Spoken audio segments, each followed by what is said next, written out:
What about Robert E. Lee? So he's the Confederate general that you mentioned. Yeah. Was he a hero or a villain? To me, he's a villain. Many people treat Robert E. Lee as a hero. And one of the points I make in the book is we have to rethink that. And it's very important for our society because Robert E. Lee pops up all over our society, names of schools, names of streets. And he also embeds and justifies certain behaviors that I think are really bad.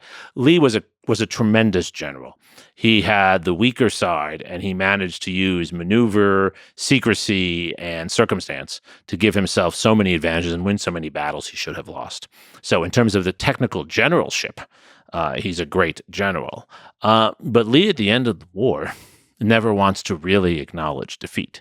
What he acknowledges at Appomattox is that his soldiers will have to leave the battlefield because they have not won on the battlefield. Mm-hmm. But he refuses to do what Grant asks him, which is to help sell his side on the fact that we're going into a post-war moment where they don't have to see themselves as losers, but they have to get on board with change.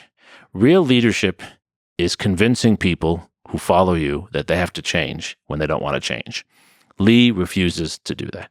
He says to Grant, I quote this in the book, he says to Grant at Appomattox, if you want to change the South, you have to run your army over the South 3 or 4 times. He's not going to do anything. He's not going to help.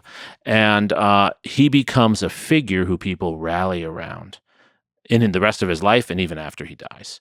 So it is as if at the end of World War II, Hitler had been allowed to just retire and he didn't go back into politics, but yet he was there and he continued to have meetings with former Nazis, and people would rally around the idea of bringing back or going back to Hitler's ideas. Think of how harmful that would be.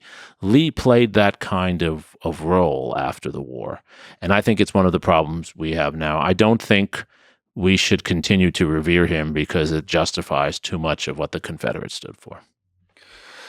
And that's the difference that you highlight between World War II and the Civil War. That in the case of Hitler, there was an end to that war. There's a very distinctive, clear end to that war. And you also make the case that World War II is not a good example, not a good model of a war to help us analyze history. It's given Americans the wrong idea of what war is, because World War II ends as most wars don't end. World War II ends with the complete defeat of the German army and the German society, and the near complete defeat of Japan, and where both sides, in different ways, accept defeat. What I'm pointing out in the book is that most wars don't end with one side accepting defeat, and generally the war continues after the battles end. This is something that's hard for Americans to understand. Our system is built with the presumption when war is over, when we sign a piece of paper, everyone can go home. That's not what happens.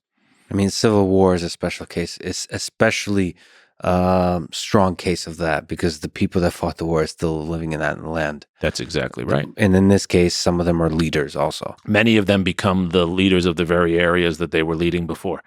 And I think that's another lesson here, too, that we did undertake after World War II, though in a flawed way. Mm-hmm. We had a Nuremberg system. We did prohibit at least Nazi leaders from coming back into power. We made an exception for the emperor in Japan, but we generally followed the same rule in Japan. Whereas in the United States, as I point out, many of the leaders of the Confederacy, first of all, don't surrender. They flee to Mexico. Then they come back after they lose in Mexico a second time. They come back to the United States and they get elected to office. The guy who writes the election laws in Texas, Alexander Watkins Terrell, most people don't know this, even in Texas. He was a Confederate general, fled to Mexico, so he committed treason by joining the army of Maximilian, Emperor of Mexico, who was put in power by Louis Napoleon. After Maximilian's defeated, Alexander Watkins Terrell comes back to Texas, runs for the state legislature, and then writes the election laws. It's crazy. Can you make the case for that's a feature of the American system, not a bug, that is an implementation of justice, that you forgive, that you don't persecute everybody on the other side of the war? Maybe, and I think that's a good feature in terms of lower level individuals, but I think a bad feature of our system is we do allow elite figures who have committed wrongdoing, we give them many ways to get out of punishment. You are more likely to be punished in this society if you do something wrong and you're not an elite figure than if you are an elite figure. That's true. There should be a proportional, like forgiveness should be equally distributed across the And it's not. Yeah. And it's not. But we could change that. We could fix that. How do we fix that?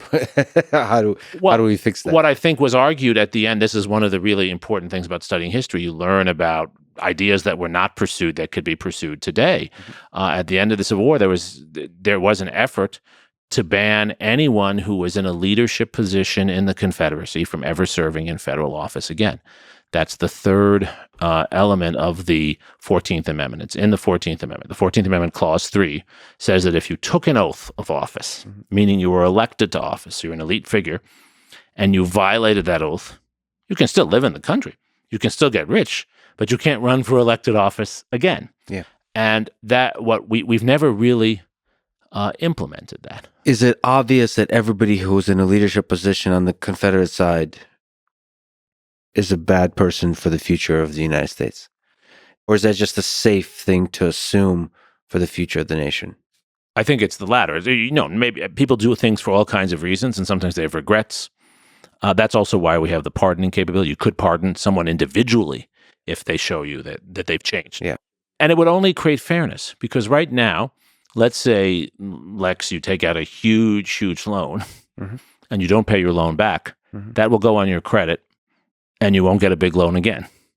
You don't get to say, just give me another chance. You're going to have to prove. Right. I think about holding public office in the same way. If you've violated your credit rating on that, you should have a much higher road to go to prove to us that you should be back in office.